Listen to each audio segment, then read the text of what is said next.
The night before Halloween, 1975, 15-year-old Martha Moxley left her home and went out with friends for mischief night. When Martha failed to return home, a search ensued that ended in the discovery of Martha's body on her own property. Despite police efforts to find Martha's murderer, her case went cold, with no arrest being made until 2000. That arrest ended in a murder conviction, but that conviction was reversed after extensive appeals, leaving the family and the state with no one to answer for Martha's death. I'm Marina. With me, I have my two best friends, Colby and Laura, and this is Grim.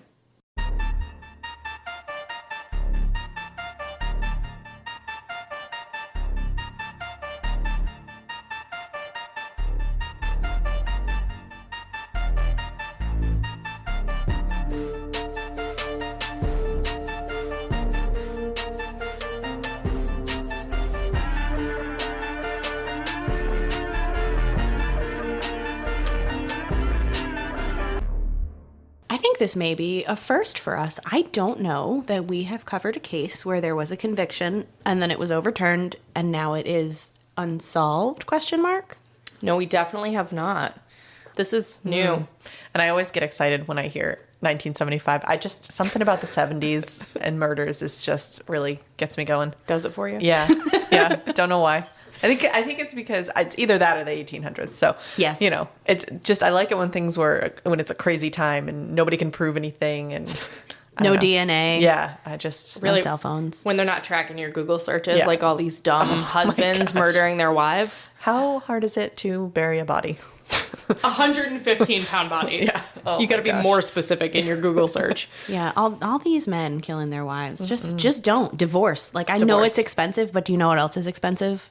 Legal fees. So I'm just saying, pick one. Yeah. And they go to jail. They do go to jail. Yeah. So if you're listening, learn. And maybe your spouse will stay alive. So today we're talking about the murder of Martha Moxley. And for today's case, we are back in Connecticut in 1975. There are no spirit knees or personal veils in this case. So sorry if you're into that sort of thing. This one's pretty normal. You're saved because it's from the 70s. So I'll pay attention. Okay. First, I want to give a big shout out to our newest Patreons. Thank you to Sadie's sister Wednesday. Woo! We love you, Sadie. Sadie's sister. Or Wednesday. Yeah. We love you either way. Wednesday. Sorry. But we love your sister too, I guess. Yeah. And Da-na-na-na.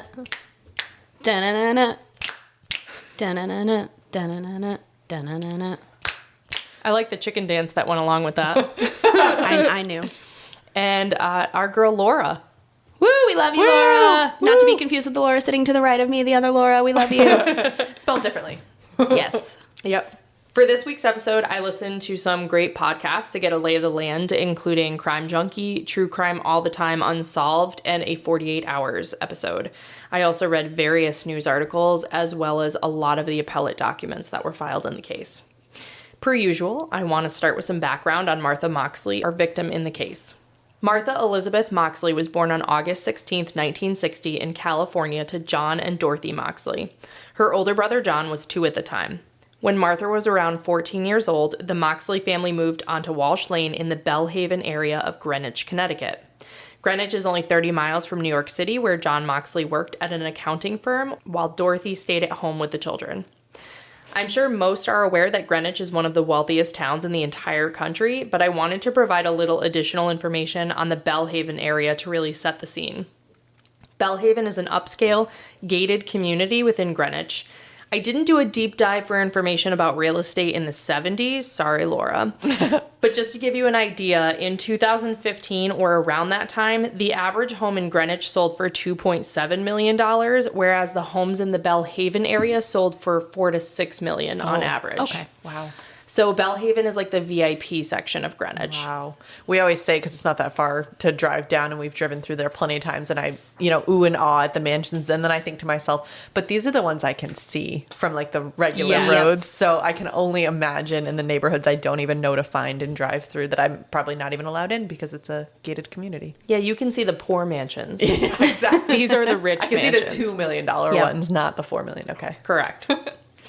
So Martha adapted well to her new environment in Greenwich. She went to the local high school where she was popular and well-liked. She was described as an incredibly well-rounded person. She was athletic, friendly, intelligent, and artistic. And I didn't see this in any articles, but if I had to guess, I'm going to go out on a limb here that her smile lit up a room. I knew you were going to say it. Oh, no. Poor Martha. On October 30th, 1975, 15-year-old Martha desperately wanted to go out with her friends for mischief night. Did you guys have this where you grew up? No. Okay. I was shaking my head and then I realized we're on a podcast. I'm interested. I don't know if this is a New England thing.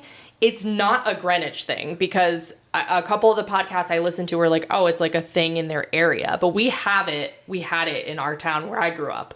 And it's like you'd have to bring your pumpkins in at night because it was mischief night and kids would go around and smash the pumpkins. And it's the night before Halloween and kids go out and cause mischief. I think there was just too much room between houses where I grew up, but that would have been so much work to go house to house. It was enough to do trick-or-treating. I grew up in a right-to-farm community, so there is much land between you and your neighbors. Exactly. So maybe that's what it is. Yeah. Oh. So mischief night isn't like the purge or anything. It's your standard pranks and vandalism, like TPing houses, which if you're going to hit my house, do it with fluffy Charmin, please, so that I can reuse it. None of that one-ply bullshit. Throwing eggs at houses, also let me know so I can go out there and catch them because eggs are very expensive these days. I was going to say both of those are like really expensive activities like since the pandemic, you know? Well, in Greenwich, you can afford it. Oh, true. Of course. That's true. Maybe not where we're from. I don't know. We had it in I don't know if it's a Connecticut thing, maybe. I don't know. Gremlins, if you're listening, tell us if mischief night was a thing in your area because it definitely was where I grew up. But and they'd play like Ding Dong Ditch, like just meaningless, stupid stuff, just to like annoy people, like low level criminal activity, you know. But no murders, no purge activity, like no breaking into houses. So Martha wanted to go out and celebrate with her friends that night, but she was grounded at the time. Martha begged her mother to let her go anyways, and she laid it on thick. Dorothy was the only one that she had to convince that night since her father was out of town on a business trip. And she did. Dorothy agreed to let Martha go out, but Martha knew that she should return by around 9:30 because it was a school night. Dorothy spent some time that evening painting in the master bedroom. She heard a commotion outside around 9:30 or 10. She looked out the window but didn't see anything. She cleaned up her painting supplies and took a shower. She went downstairs and was watching the 11 o'clock news, and Martha still wasn't home at that time. Dorothy started to watch a movie, but she fell asleep, and when she woke up at 1:30 or 2, Martha still wasn't home. Dorothy woke up Martha's brother John and asked him to go out to look for her. When he returned without her and no additional information, Dorothy was nervous and started calling around. And she was 15, right? 15. This is also like a gated community that she was wandering around, so I don't know, but I guess she was like always home by her curfew. Yeah. So this was very unusual for her. No, I'm actually surprised it took that long to be nervous, but I was thinking, all right, she's 15, you know, as you said, it's a safe community and it was also the 70s, so. Yeah, and I think she fell asleep maybe around 11, so maybe she was thinking she would come home right around then, and then by the time she woke up at 1:30, she was like, definitely. Something's wrong. So Dorothy called Martha's friends, but they both confirmed that Martha wasn't with them. Dorothy began calling the neighbors. Around 3 a.m., Dorothy called the Skakels, the family who lived diagonally across the street from them. Dorothy spoke to Thomas Skakel, who confirmed that Martha wasn't there and that he didn't know where she was. He said he left her at 9:30 and that she said she was going home to do homework at that time. At 3:45, Dorothy called the police while Martha's brother John went back out to drive around the neighborhood to look for his sister. 3 officers arrived at the Moxley house and began to help in the search for Martha. This is clearly different from most of the other cases we've discussed in the past where the police don't take the missing persons report seriously or they wait 72 hours to ensure that as much evidence is missing as possible. Yep. Yeah. I would suspect that it's because it's Greenwich and the police have time on their hands in such a safe area and the family was very wealthy. So you know how that goes. Yep. Unfortunately. The police prepared a missing persons report and Dorothy continued to call around. Dorothy spoke to Martha's friend Helen, who didn't know where Martha was at the moment, but that she'd seen her the night before. She said the last time she saw Martha, Martha was leaving the Skakel home. Dorothy walked over to the Skakel home and knocked on the door that was answered by Michael Skakel. Dorothy said he looked rough, like he was hungover. Michael said Martha wasn't there. The Skakels had a big camper in their driveway, and Dorothy asked if Martha may have gone in there and fell asleep. Michael didn't think so, but he let Dorothy check anyways. Unfortunately, the camper was empty. At this point, there was a neighborhood search, and everyone was out looking for Martha. Why did they think to check with the Skakel family? Like, were one of the kids over there friends with Martha? Yeah, so okay. Martha was friends with Tommy and Michael. And I think because it's like a gated community, I think all those kids hung out together. I can see that. And she had talked to Helen, who said that she last saw her at the Skakels. Okay.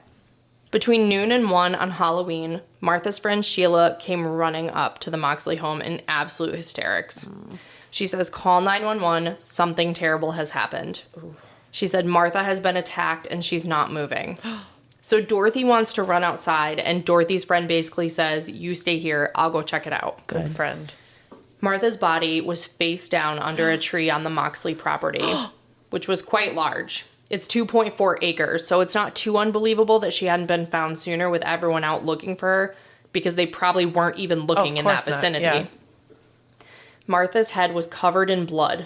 There was a broken piece of a golf club shaft sticking out of her neck, and her pants and underwear were pulled down around her ankles. Oh my gosh. One of the responding officers said that Martha's head was so badly beaten and bloody that her hair color was unidentifiable. Oh my God. The police apparently did a bad job securing the crime scene after the discovery of Martha's body. At some points, her body was left completely alone, and a neighborhood dog was allowed to walk all around the area where she was left. Oh. The police determined quickly that Martha had been beaten to death by a 6-iron Tony Penna golf club.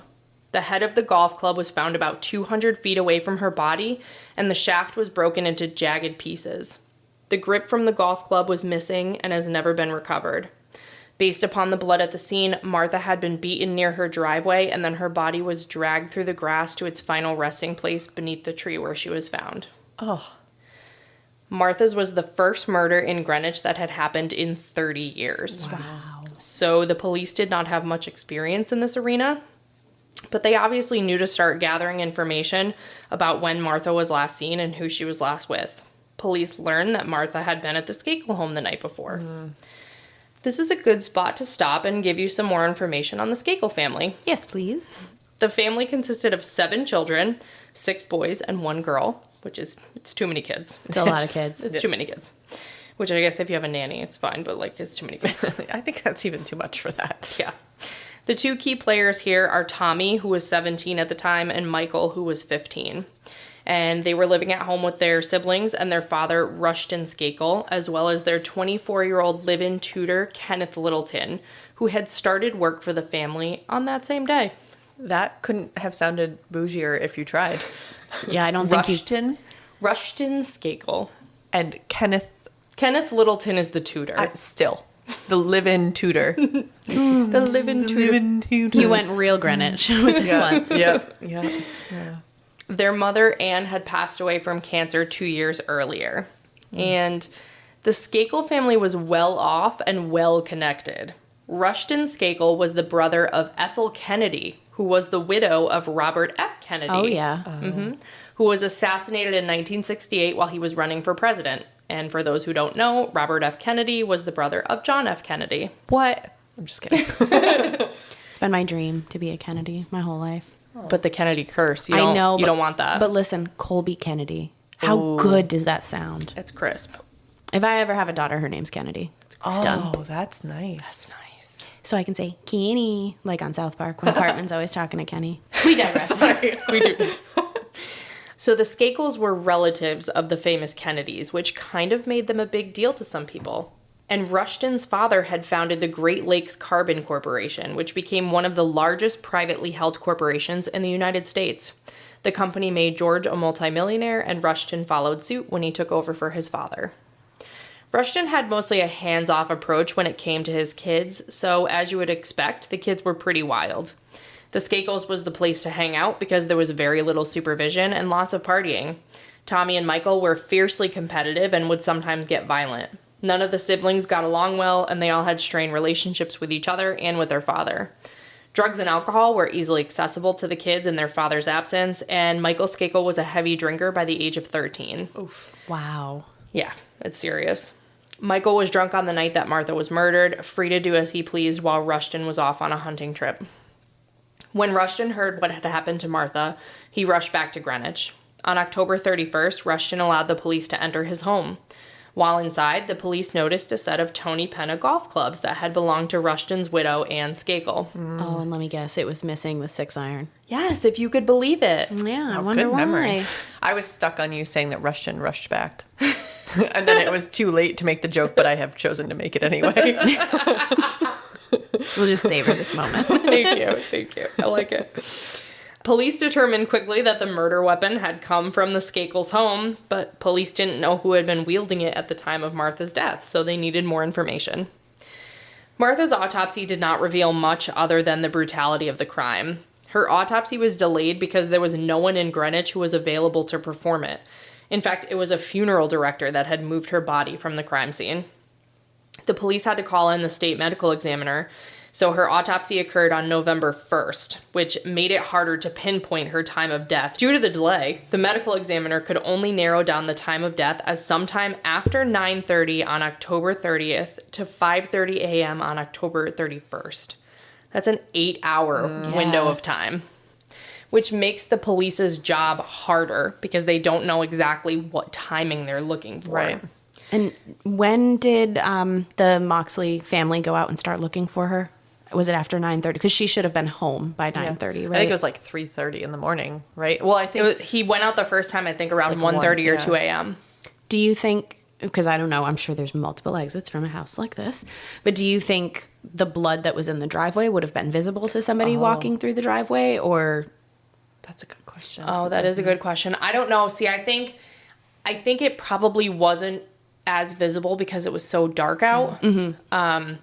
And I think it might have been like next to the driveway in the grass. Okay, so not like in the center of the driveway. Yeah. And I think that they weren't even looking in that area. I think they were out in Further the town, away from the house. looking, because it took until the next day to even discover her body on the property. But again, 2.4 acres is big-ish. Enough that Not if to you're us. not, yeah, enough that we love to talk about acreage and insurance companies on this podcast. It's big enough if you're not thinking to look in that area that you wouldn't just glance at something and see it in detail. Right.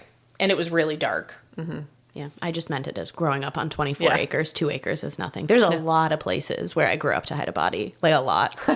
There's also a pond, I'm just saying. Did you drain it? No, it has not been drained. Although there was no physical evidence to determine her time of death, the police concluded that Martha likely died closer to 10 p.m. on the 30th than early the next morning, based upon the information that they gathered from other witnesses who said they heard dogs barking around that time. Dorothy had said that she had heard a commotion around 9:30 or 10. That's when she looked out the window, but she didn't see anything. And Helen, Martha's friend and neighbor, had said her dog was going unusually berserk around that time. Helen said her dog started barking incessantly in the direction of the Moxley driveway around 9:45 that night. She said it went on long enough that she put down a phone call that she was on to call the dog inside. The dog, who usually came when she called, continued to bark in the direction of the Moxley home and would not come inside. So with this additional information, they concluded that that was likely the time that she died. That poor dog was like, listen to me. Yeah. Go look. He's like, I am alerting people, look. Nobody did. They were like, please come inside and stop barking. They're like, Thank yo, you. shut the fuck up. The autopsy revealed that Martha had been struck 8 to 9 times in the head with the golf club, which was then stabbed into her neck. Oh. There was no evidence of sexual assault despite the positioning of her pants, although Dr. Henry Lee opined that the red marks left on the tops of Martha's inner thighs were consistent with bloody hands trying to push her legs apart. Ugh. So to me, that I'm thinking it's like sexually motivated. Yeah, like maybe she wasn't sexually assaulted, but maybe the dog scared him away while they were attempting it. Ugh. So the police start looking at who could have had access to the golf clubs and who could have had motive, and they turn their focus to the Skakels. However, I will point out that Rushton told the police that the kids would play with the clubs and leave them out on the property from time to time. So the Skakels' involvement is certainly not a foregone conclusion at this point. A few weeks after Martha's death, Rushton brought the boys to the police station to give statements. Tommy told the police that he was in for the night by 9:30. Tommy said that he was watching a movie with the tutor Ken, and then he went to work on a paper about Abraham Lincoln for school. Michael also had an alibi. He said that he left his house around 9:30 with his cousin Jimmy and went to Jimmy's house where he smoked weed and watched the debut of Monty Python's Flying Circus. Oh, Monty Python. Yeah, which I only know of Monty Python and the Holy Grail. I think the Flying Circus is more like the sketch show, and the Holy Grail, I'm probably wrong and someone's going to tell me this, but I feel like that came from a sketch. Okay. Something and right. it came from a sketch Yeah. and then they made it into a full movie. Okay. Thank you. I learned. Michael said he didn't return home until 11 p.m. and that he went to bed shortly thereafter, and then he said he'd never left the house again that night. The police looked into the kids' alibis. They gathered the following information about that evening. The night before, Martha had left the house with her friend Helen and some other neighborhood kids. When they initially left, all of the Skakel children were out having dinner at the Bellhaven Club with Ken Littleton, the tutor, their cousin James Terrian, aka Jimmy, and Julie Skakel's friend Andrea Shakespeare. The group returned home around 9 p.m., at which point they were joined at the Skakel home by Martha and her friends. Michael, Helen, and their friend Jeffrey went to the Skakel family car to listen to music. They were then joined by Tommy Skakel.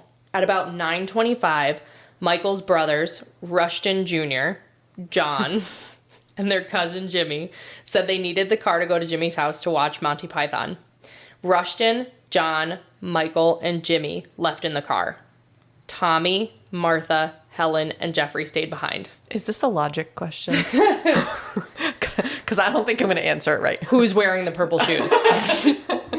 Tommy and Martha were horseplaying in a flirtatious manner in the driveway, which made Helen uncomfortable, so she left with Jeffrey. So now the only people left in the driveway are Tommy and Martha. Okay. And this is on the night of the 30th. This is Yes. Mischief Night. Yes.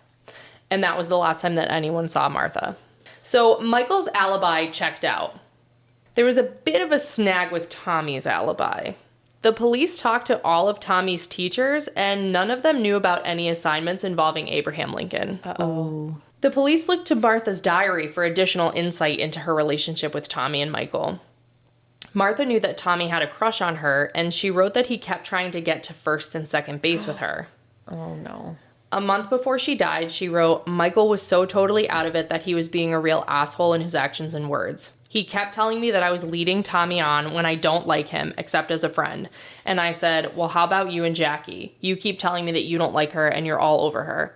Michael jumps to conclusions. I can't be friends with Tommy. Just because I talk to him, it doesn't mean I like him. Wow. So to recap, the murder weapon comes from the Skakel home. Tommy's alibi is sketchy, and he possibly has a motive for murder. Martha turning down his advances. Yep. Not only that, the manner in which Martha was murdered was described as, quote, overkill, indicating that the killer likely knew the victim. Yeah, I would describe what you drew the picture, painted the picture of as overkill. Like very, like almost a passion, like Yeah. very violent. There's like emotion involved in that for sure. And so Tommy was the one that had a crush on Martha, but was Martha friends with Michael? As well. Yes. Okay. They all hung out. But Tommy was never arrested.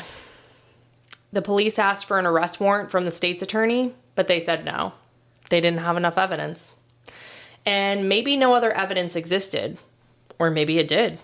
But other than the cursory search in which the golf clubs were found, police never got a warrant to do a thorough search of the Skakel home. And they didn't bring him in for, I know he went down and did a statement, but they didn't bring him in for questioning? Not that I'm aware of. Wow. And this is the part where they accuse the police of being more concerned about money, power, and political clout than anything else.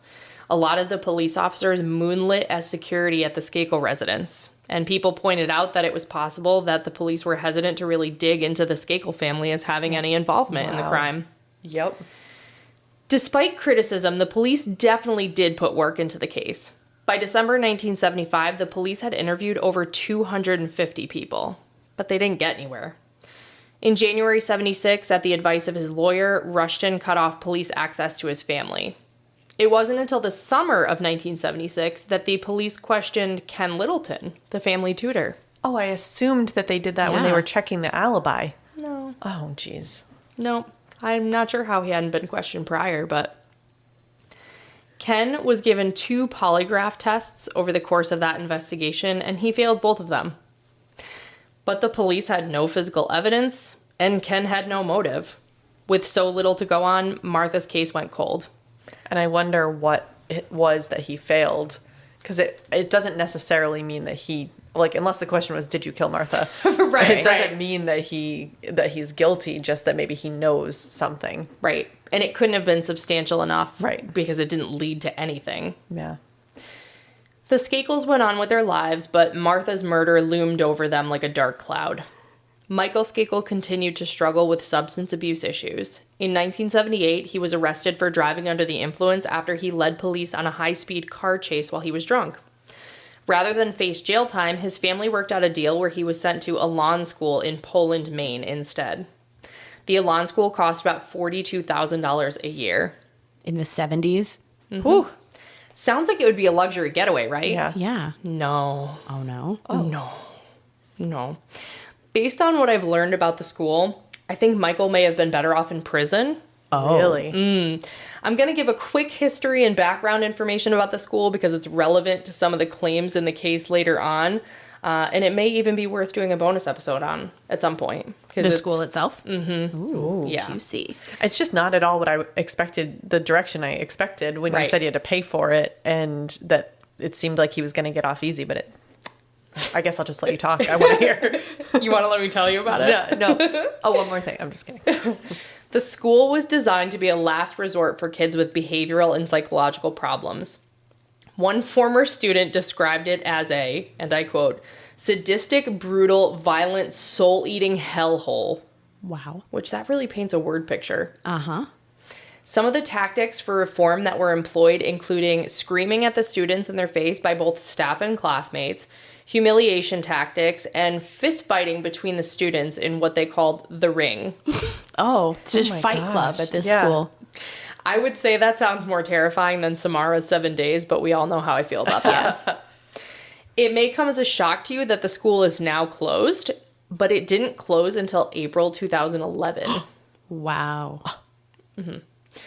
Michael was at the Elan School from 1978 to 1980. One of Michael's classmates said that one of Michael's, quote, treatments at the school consisted of him being literally thrown into the ring where he was forced to fight other students until he confessed to being involved in Martha's murder. Which is interesting because that's not even why he was at the school. He was at the school for a DUI. Another treatment, which again I use that term very loosely, involved humiliation tactics. In group therapy, he was forced to wear a sign around his neck that said, "I'm an arrogant rich brat. Confront me on why I killed my friend Martha." Seems like a good, healthy environment for rehabilitation. I would say so, yeah. I can't imagine why it closed. Michael got out of the Elan School in 1980 and continued to struggle. Probably in part thanks to his treatment at the school, which would continue to haunt him in more ways than one later in life. But Michael did eventually recover from his substance abuse and made a life for himself. He was athletic and spent some time working on a career as a speed skier. He married a professional golfer in 1991, and him and his wife lived in Massachusetts together with their son, and Michael worked in real estate with his family. He graduated from college in 1993 with a degree from Curry College in Massachusetts, which had programs for dyslexic students like Michael, who went undiagnosed until he was 26 years old. Oof, that's tough. Yeah. So despite his privilege, Michael had a tough go at it as a teenager. He lost his mom, had an absent alcoholic father, had substance abuse issues himself, had undiagnosed dyslexia, went to Elan School. I mean, that's tough. It sounds tough. While all this was going on in Michael's life, in 1982, the Greenwich Time and the Stamford Advocate hired reporter Leonard Levitt to look into Martha's murder. Leonard reviewed hundreds of pages of police records and conducted more than 100 interviews. Levitt's article, which was written with the help of another reporter, Kevin Donovan, was not published until 1991, and it highlighted errors made by the Greenwich police. Once it was published, it reignited interest in Martha's case, as did coverage of the William Kennedy Smith rape trial that led to a rumor that William Kennedy was at the Skakel house the night that Martha was murdered. That was not true. People just grasp for anything. Yep. It's like the drama of it. The Connecticut State's Attorney decided to reopen Martha's case, and the Greenwich police dove back into their investigation. Rather than start off with Tommy Skakel, who was really the focus of the investigation back when the case initially went cold, the police had their focus on the tutor, Ken Littleton. And the police discovered that Ken's life had taken a turn after Martha's death. After the police had questioned Ken the first time, he lost his job at a school in New Canaan, which caused him to spiral. He began to drink more frequently, stopped teaching, and couldn't keep even a part-time job. He picked up some criminal charges, spent time in a psychiatric hospital, and attempted suicide. With the case reopened, the police set up a sting with Ken's ex-wife, hoping that Ken would confess to the murder while talking with her. He didn't confess. He did agree to talk to the police without a lawyer. Over the course of 4 days of interrogation, the police gave Ken 2 more polygraph tests, which he also failed.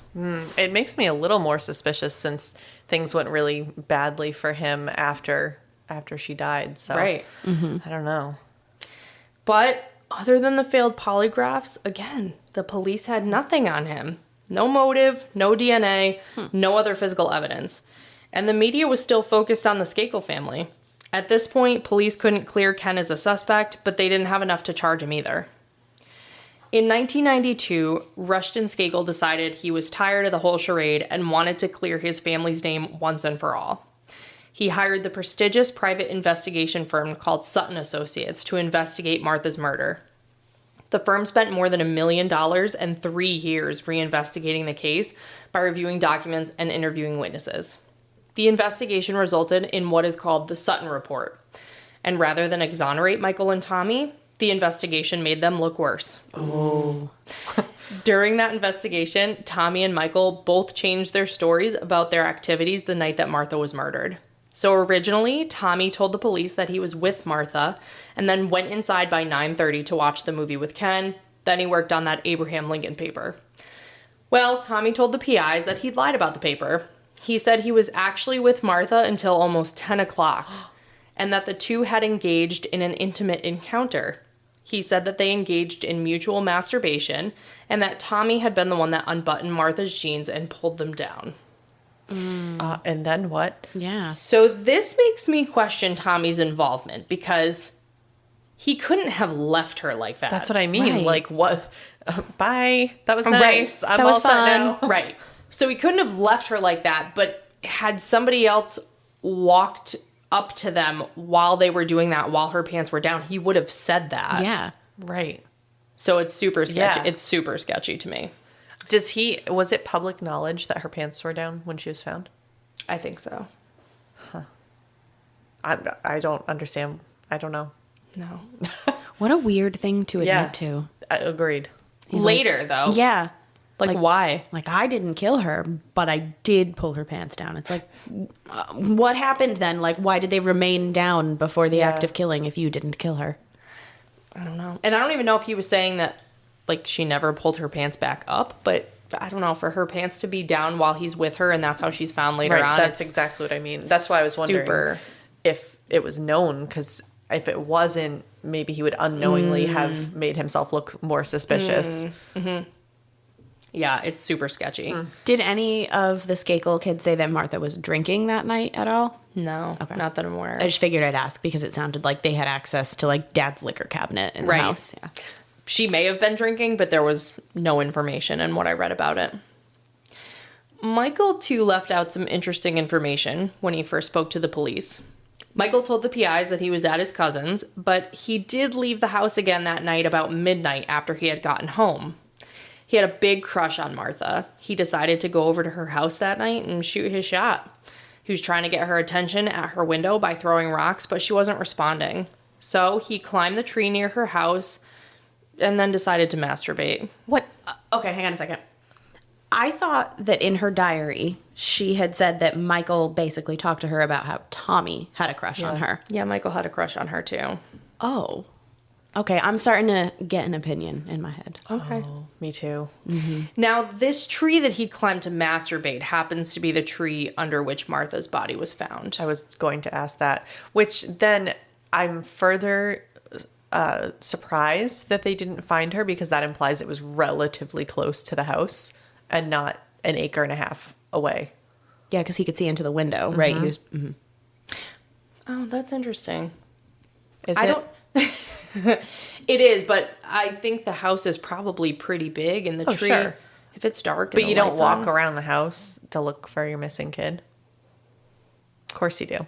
So it's all strange. maybe she wasn't there. That's yet. why I'm confused. Yeah.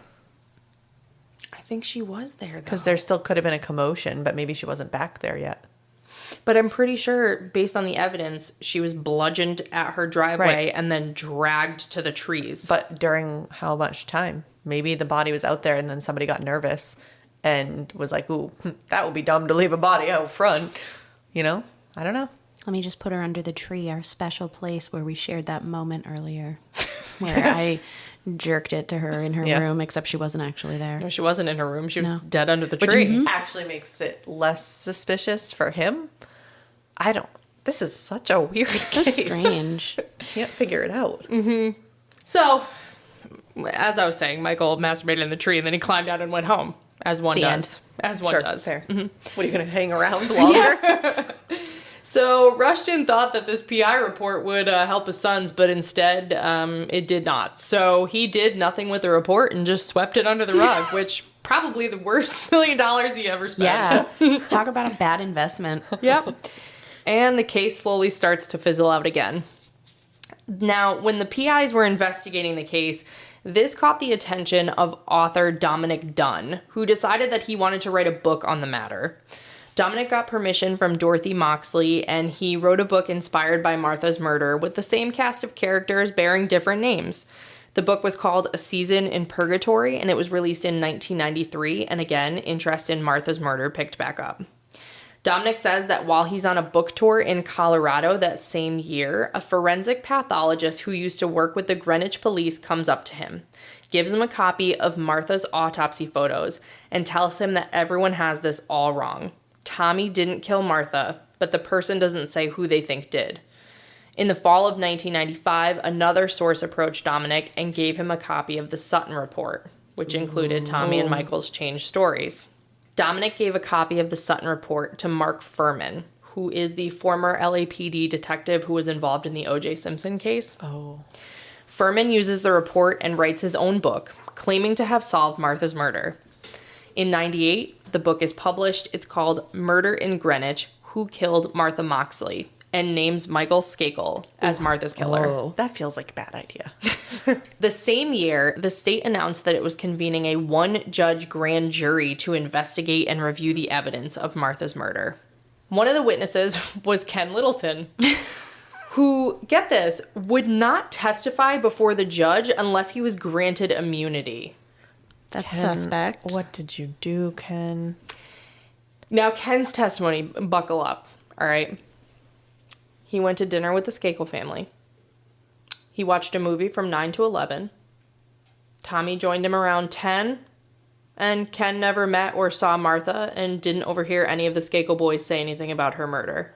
I mean, this is really juicy information worthy of an immunity deal. I see why he needed that immunity. I do not get that. Ken seems like his life went down pretty quickly, like downhill after this incident happened to Martha or incident with Martha. The only thing I can think of is just, are you so nervous that they don't know who it is that they're just going to try to find a way to pin it on you and you just want to... Yeah, that you're going to be... You just want to be positive that that can't happen? Because honestly, it's not a bad idea. Because you're a non-family member that was in the house that night. Exactly. You're going to be the Skakel Kennedy scapegoat. The Skakel scapegoat. I can't say that. Skakel scapegoat. It's really... Skakel scapegoat. That is difficult. It makes me want to say scapegoat. That's not right. Bodie McBoatface. In July 1999, Ken was admitted to the hospital for self-inflicted stab wounds. So this was around that time as well. I don't think that Ken murdered Martha, but I feel like he might know something. Yeah, I felt at first like maybe he was failing the polygraph test because he helped one of the boys with something or was their alibi when they really weren't there or something like that. But, the self-inflicted stab wounds are interesting. I think he's very conflicted. I think he has spiraled out of control. I think you got to be lying about somebody to fail that many polygraph tests, unless you're that nervous of a human being, I guess. I don't know.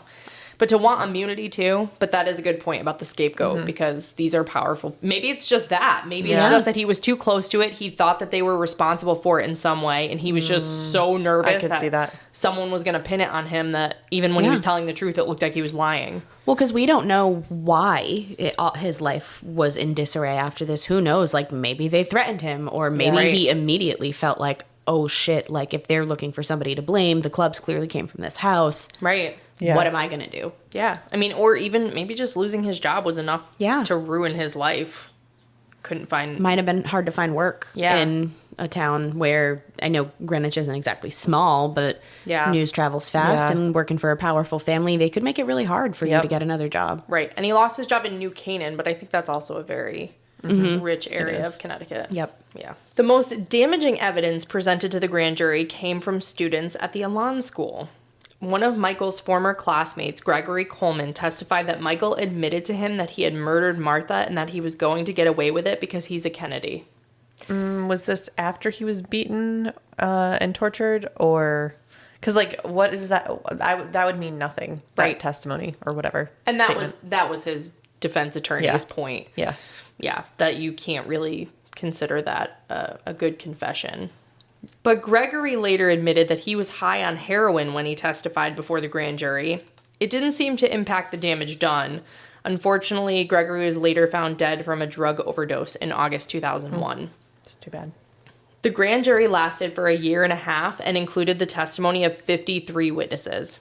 It ended in December 1999 and resulted in a warrant for the arrest of Michael Skakel in connection with Martha's murder.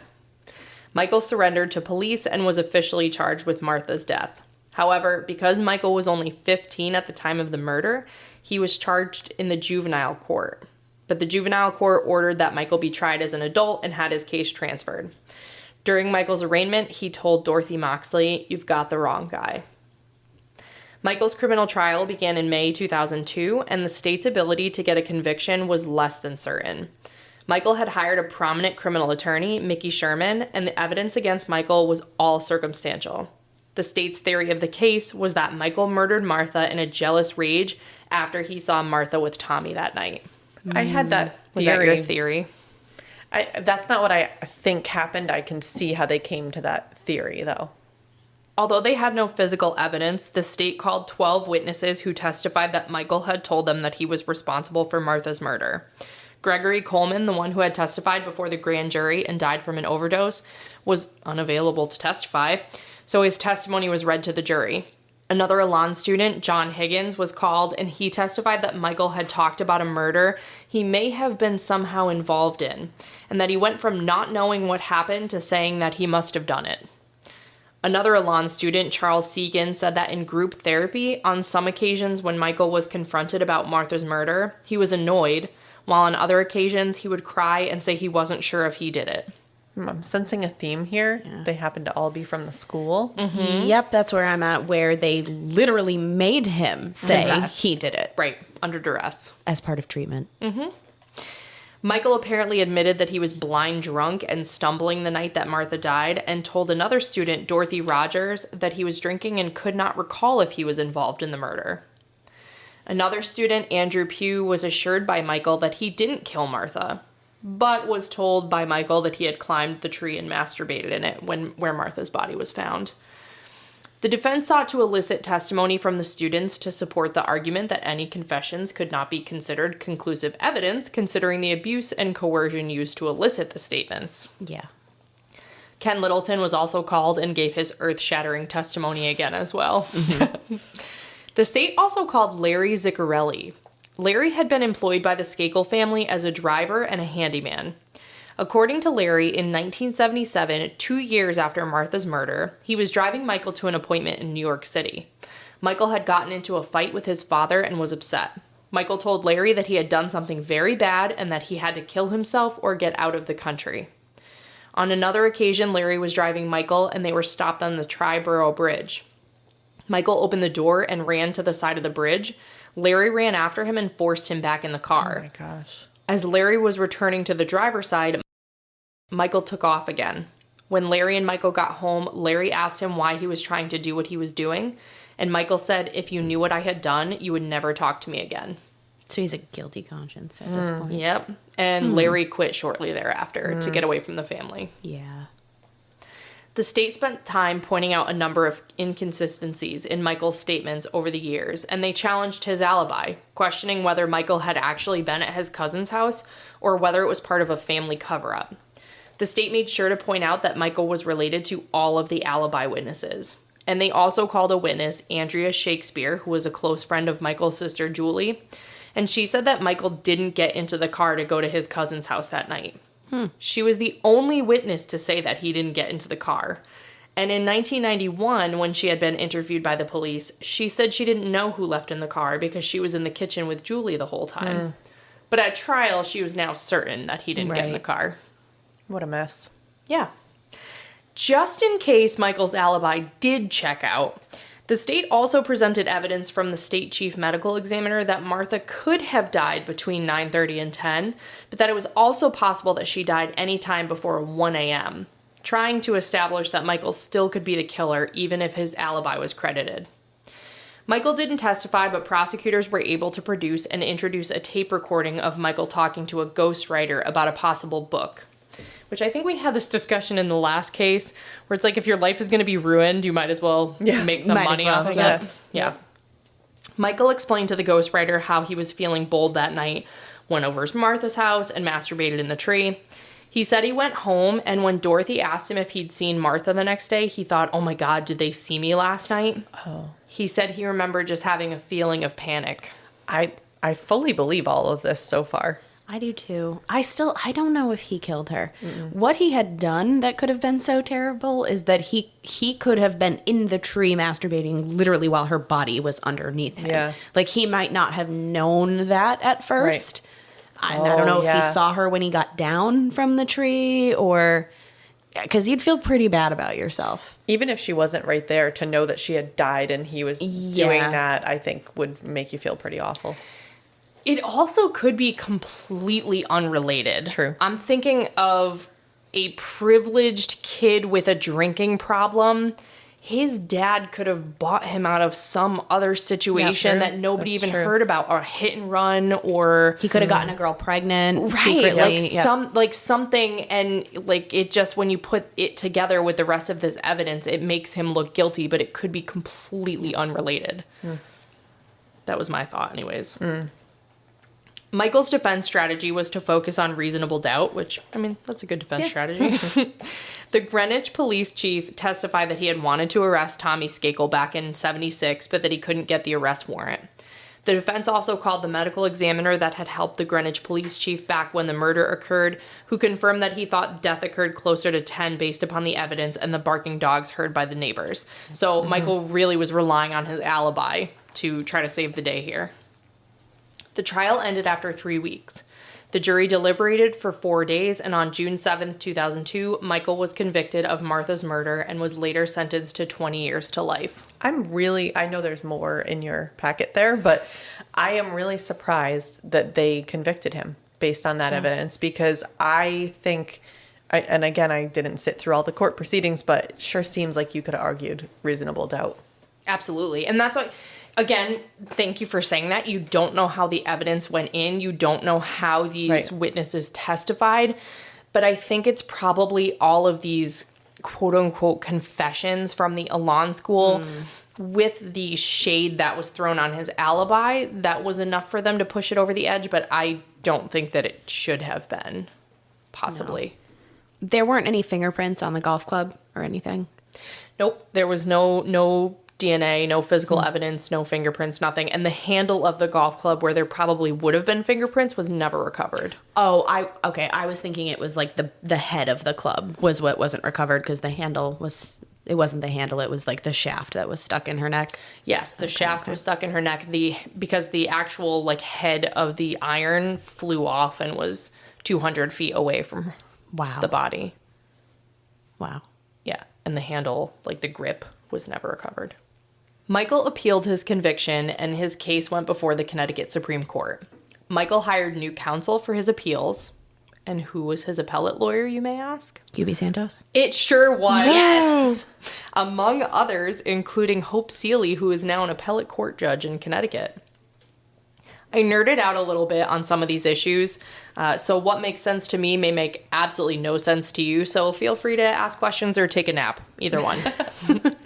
On appeal, Michael raised 7 issues, including that his case was improperly transferred from the juvenile court to the regular criminal court, that the charges against him were barred by the 5-year statute of limitations in effect in 1975, that the state withheld exculpatory evidence, that Gregory Coleman's testimony coming in at trial after his death violated Michael's Sixth Amendment right to confrontation, and that his federal and state constitutional rights were violated when the state was allowed to enter involuntary statements he made at the Elan School after being subjected to mental and psychological torture, among other claims. I think I actually followed all of those. I think I got Did it. you? Okay. Yeah.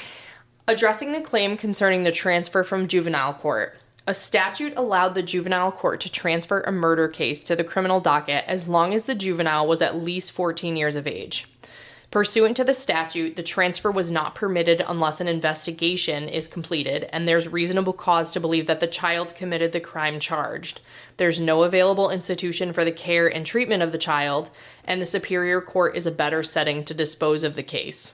The Supreme Court agreed that the investigation pursuant to the statute was insufficient, but this transfer was still proper because the state could not legally place him in a custodial or non-custodial setting because he was well over the age of 18 by the time that he was charged.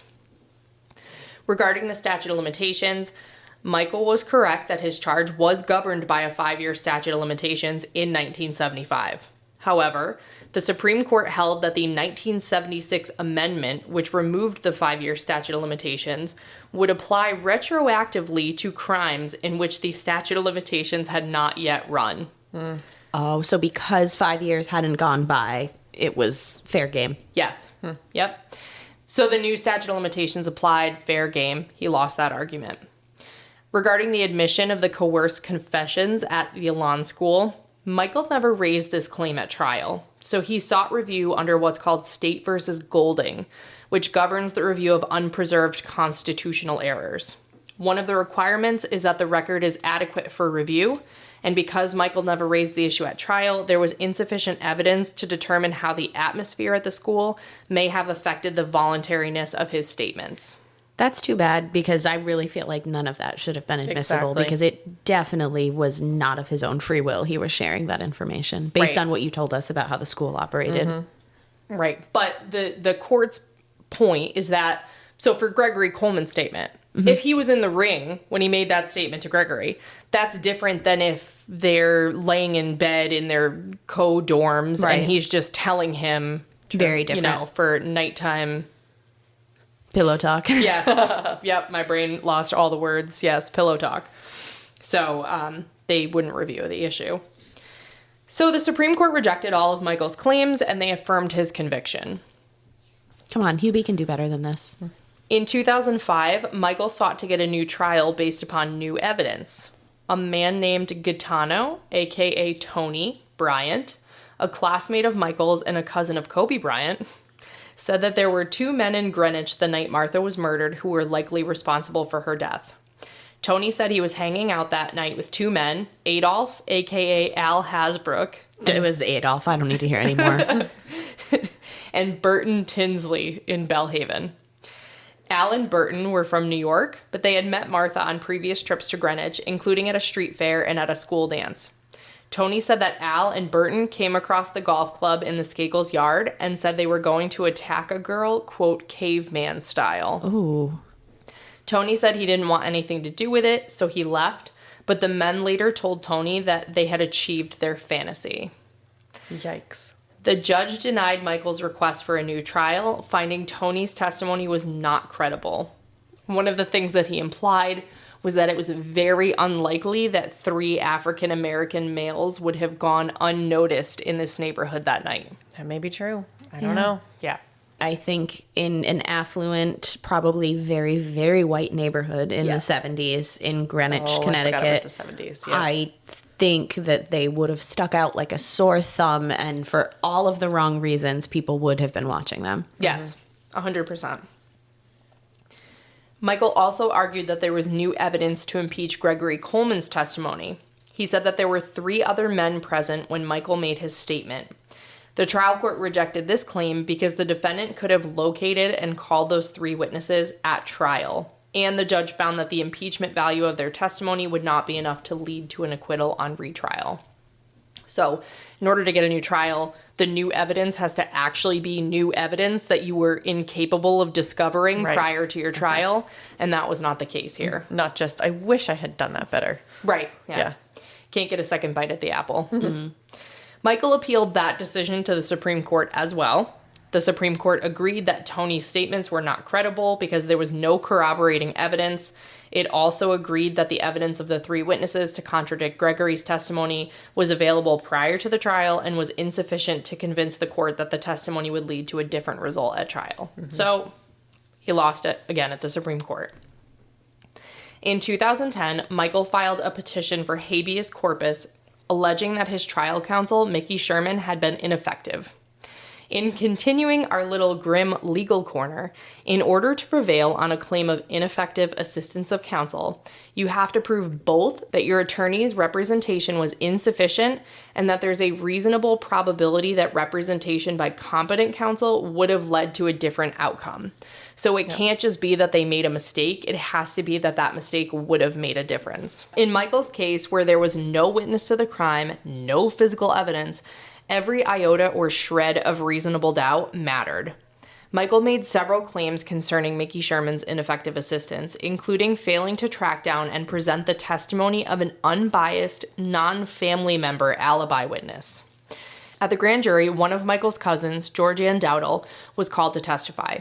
The night of Martha's murder, she said she was home with her daughter and her beau, and heard her brother, Jimmy, and the Skakel cousins talking. She couldn't remember if she had actually seen any of them, but she'd given a statement to the police a few days after the murder, and she said that she had seen Michael at her house that night.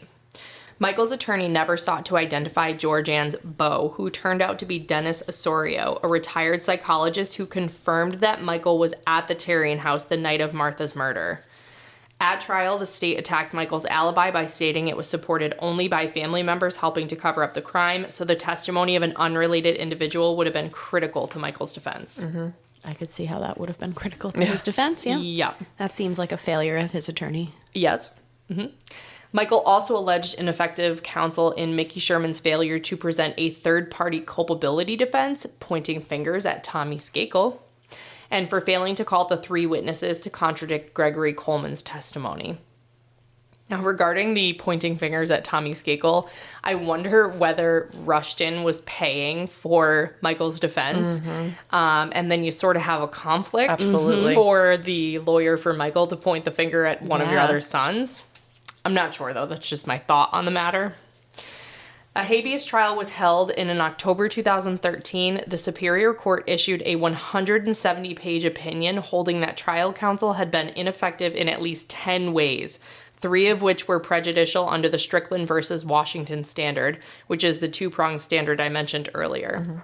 The judge found that Michael's defense attorney was ineffective for failing to point out that Tommy Skakel was the responsible party, especially given his direct involvement with Martha around the time of her death, the evidence of Tommy's sexual interest in her, and Tommy's history of emotional instability. The court also agreed that counsel was ineffective in failing to properly investigate and call the alibi witness and the 3 men related to Coleman's testimony. So Michael would be entitled to a new trial. Wow. In November 2013, after more than 10 years in prison, Michael posted a $1.2 million bail. He was released on GPS monitoring, was ordered not to leave the state of Connecticut, and was to have no contact with the Moxley family. The state appealed the lower court's decision to the Connecticut Supreme Court. 3 years later, in December 2016, the Supreme Court ruled in a 4-3 decision that Michael's trial counsel was not ineffective and reinstated Michael's conviction. Oh my wow. gosh. Oh, I got chills. I did too. Michael's attorneys filed a motion for reconsideration en banc to the Supreme Court, which basically is a motion that says, you should look again, you got it wrong. Bonk. En banc. During the time that he had to file that motion, one of the Supreme Court judges retired. A motion en banc seeks review of the full court, Michael asked that a 7th judge be added to the panel, which was granted by the court. If the 7th judge had not been added, the court would have been at a deadlock. Lucky for Michael, the new judge on the panel sided with the habeas court, and in May 2014, in a 4-3 vote, the Supreme Court affirmed the habeas court's decision, vacating his conviction in a 141-page opinion. Wow. Talk about lucky roller coaster. Oh my gosh, that guy retired, and then somebody who would rule in his favor, actually. Wow. Yeah, that's not likely to repeat itself. Like, the timing of that, he really lucked out. The court agreed that Mickey Sherman's failure to investigate Dennis Osorio as an alibi witness fell below the standard for effective counsel, and that had the other witness been called, there's a reasonable probability that the result may have been different, especially in light of how strongly Michael relied on his alibi and how hard the state worked to discredit it. Notably, during deliberations, the jury had asked to rehear the testimony of Julie Skakel, Andrea Shakespeare, and Helen's testimony as it related to who was in the driveway and who left in the car. So the jury was focused on the issue. And Andrea's testimony changed. Apparently, that had changed after she read Mark Furman's book, pointing blame at Michael. And the book also noted that there was a reward for information. Motives are not pure here. No. So all the state's witnesses were impeachable. Court concluded that the state's case was not strong enough that they could say with confidence that Dennis's testimony would not have mattered to the jury, which undermined confidence in the conviction. The trial court's decision vacating the conviction and granting Michael a new trial was affirmed on reconsideration. The state petitioned the U.S. Supreme Court, but the court declined to review the case in early 2019. On October 30th, 2020, on the 45th anniversary of Martha's death, the state announced that it would not retry Michael Skakel. Wow. I had no idea it was all this recent, like the trials and all that. Wow. I remember some of these giant opinions coming out when I worked at the appellate court, but I didn't know the details of this case. So, really, Martha Moxley has yet to get any justice. Wow. So, crazy. And we don't know anymore, and it's just like all our unsolveds. We're not going to know anymore. Nope. So, I am fully speculating. It is just my opinion based on the evidence that has been presented thus far that Tommy Skakel may have been involved in some way, just based on the fact that he was the last one to see her alive, that he changed his story, that he admitted that he had been sexually intimate with her that night and that he had been the one to pull her pants down, and that's how she was found. That's super suspicious. I just think he has some involvement. Maybe he didn't murder her, but there's some, and I think Ken is somehow involved a little bit. Like a cover-up, or he saw it and he was like, oh, what have you done? Yeah. What I was going to say, and you sort of just ran through it, so our head was in the same place, was like, let's go over the means, motive, and opportunity for Tommy. Yeah. So he would have had the means because he had access to the weapon, and he lived across the street, or at least nearby. For a motive, she could have rejected him or not wanted to take it further, and maybe she was interested in his brother or something. There are a bunch of different things that could have been the motive. And then he had the opportunity because, as far as we know, he was the only one that was actually there around 10 o'clock with her. And he admitted to being with her until 10. Right. And the dogs. So originally he said he was inside by 9:30. Yep. And Helen said that her dog started barking at 9:45. But then with the Sutton report, Tommy admitted that he was with her until probably around 10 o'clock. And Ken did testify that when Tommy came in and was sitting and watching that movie with him, he said that he looked fine. Like, he didn't look like he was out of breath or anything. But, like, can we really trust Ken? No. I don't know. The polygraph says no. Well, also, Ken said he watched the movie 9 to 11 or something like that. Yeah. So he would have come in the middle of the movie, like he said, and that would have been closer to 10 o'clock. Right. 9, I probably would have said, like, oh, he came in right after I started, or 9:30. He, what do you miss at 9:30, 30 minutes into a movie? Yeah. So, that is the unsolved murder of Martha Moxley. Crazy. I really didn't know it was unsolved. I feel like, without looking into it, right, and I didn't grow up in Connecticut, but growing up in Massachusetts, like, I definitely heard the name Martha Moxley. I hadn't heard the Skakel name until more recently. And yeah, I definitely thought that it was solved. And I can't, like, imagine if you're her family, Martha's family, like, what did her poor mother think of this? Did Dorothy believe it was Michael at any point in time? I don't know. We don't know. I think you'd probably just believe what the state is telling you. Yeah. And, like, both of them look super, like the whole Skakel clan looks sketchy. Suspicious. The odds of someone coming in and having done this, I think, are slim. So I don't know who did it. But I think the Skakel family was involved. Yes. And I think that their money did help. Mm-hmm. As I say, I smell a cover-up. Mm-hmm. Yeah.